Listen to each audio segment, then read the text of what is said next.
It's Liberation Day Part 2. Donald Trump last night slammed the world with a new round of big tariffs. Canada in the crosshairs. A lot of collateral damage out there this morning in markets. Sean Speer, my co-founder and editor-at-large, joins me as we jet off to the long weekend here in August to break it all down.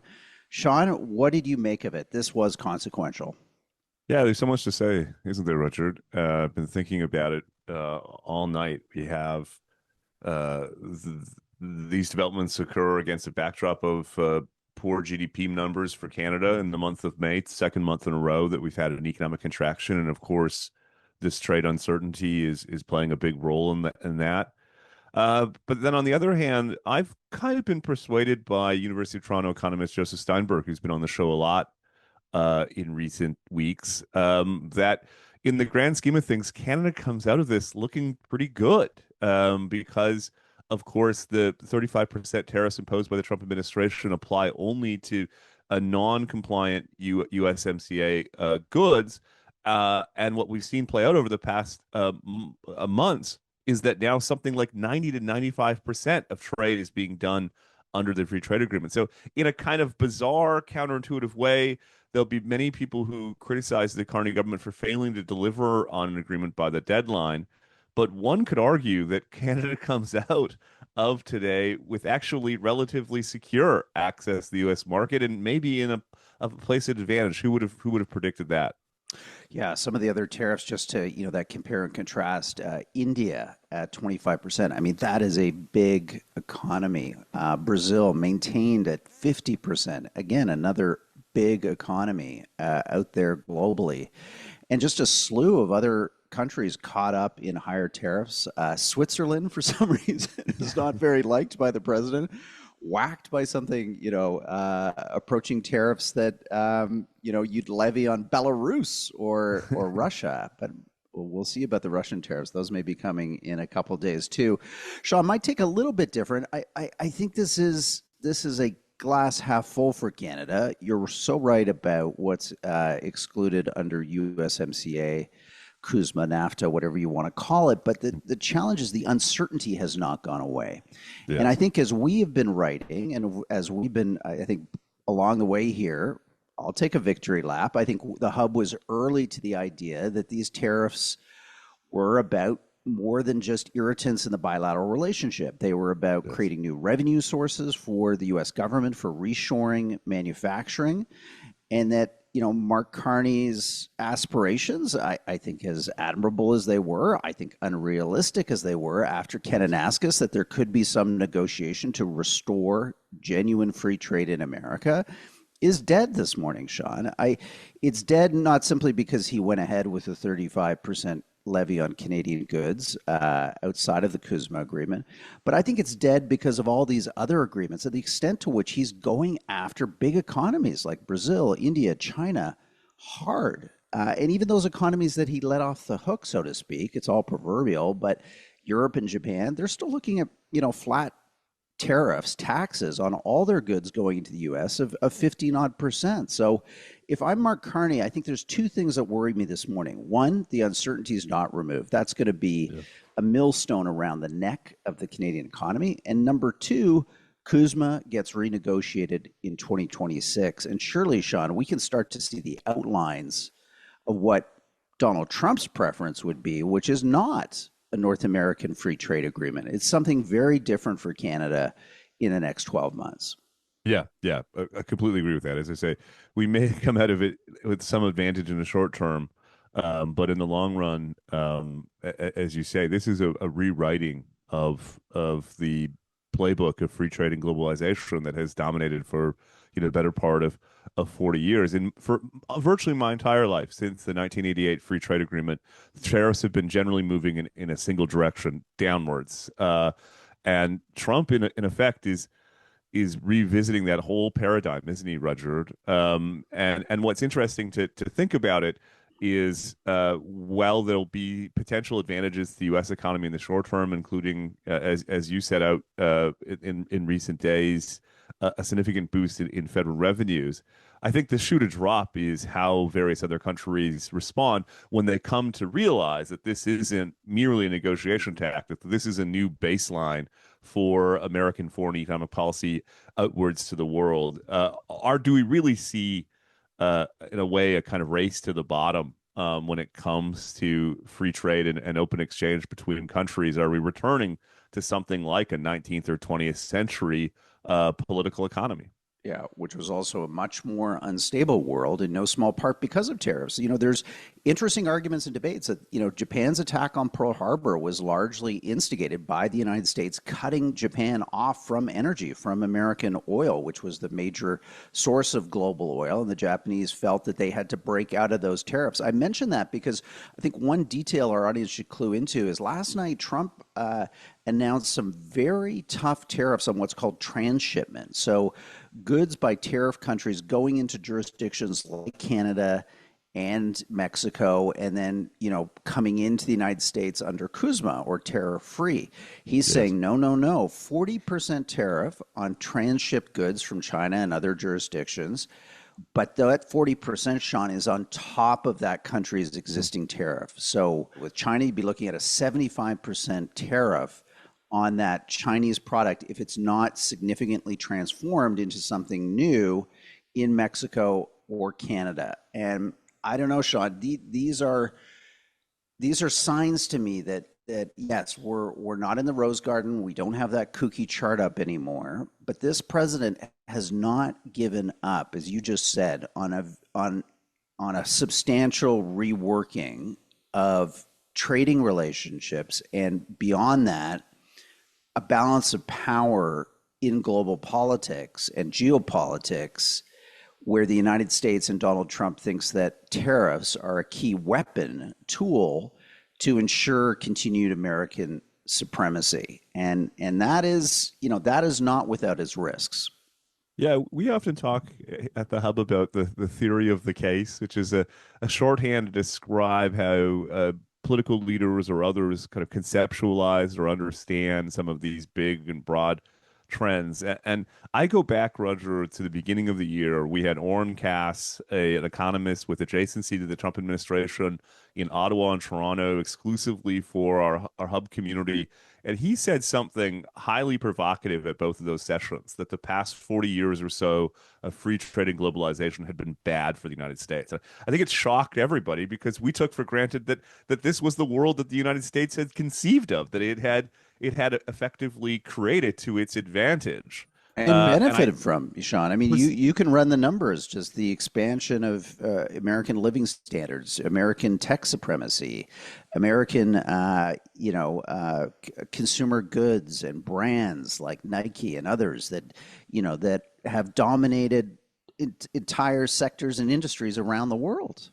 cultural influence. I mean, the list goes on. And so here you had someone with proximity to the Trump administration saying no, that in effect that this whole world, the post-Cold War world, had been injurious to the interests of the United States and injurious to the interests of American workers. And I don't want to overstate it, but I think that is at the heart of a lot of what we've seen play out over the past several months, including some of the issues we talked about, like revenue objectives and objectives around reshoring. But if you want to pull it up and look at a big picture, what we've seen play out is, in a sense, rewriting that post-Cold War world on the basis, in the mind of Trump and the people around him, that it hasn't served the United States as well as many of us think it has. In our remaining moments, let's try to give some insight to our listeners to the best we can, and viewers, about what could come next. Because I really do think, I mean, we've been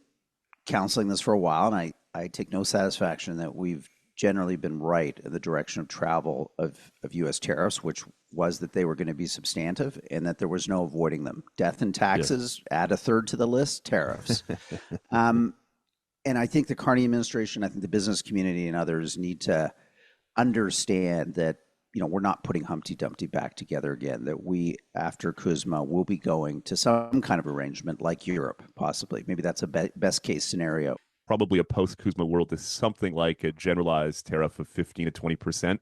and then maybe some higher tariff rates on particular sectors, and then these sidecar deals that countries have signed, like committing to invest in particular industries or support the Golden Dome or guarantee first right of refusal to Canadian critical minerals or whatever. If you take for granted that that is sort of the starting point for the other side, then I think the question for Prime Minister Carney and his team is, what do we bring to the table in the context of that type of negotiation? And goodness, Roger, it is tough. I don't have a good sense. I mean, I think the in a way, the biggest challenge is something you struck at earlier, which is we are the worst of all worlds, where the U.S. administration is of the view that we need to lose tariff-free access to the U.S.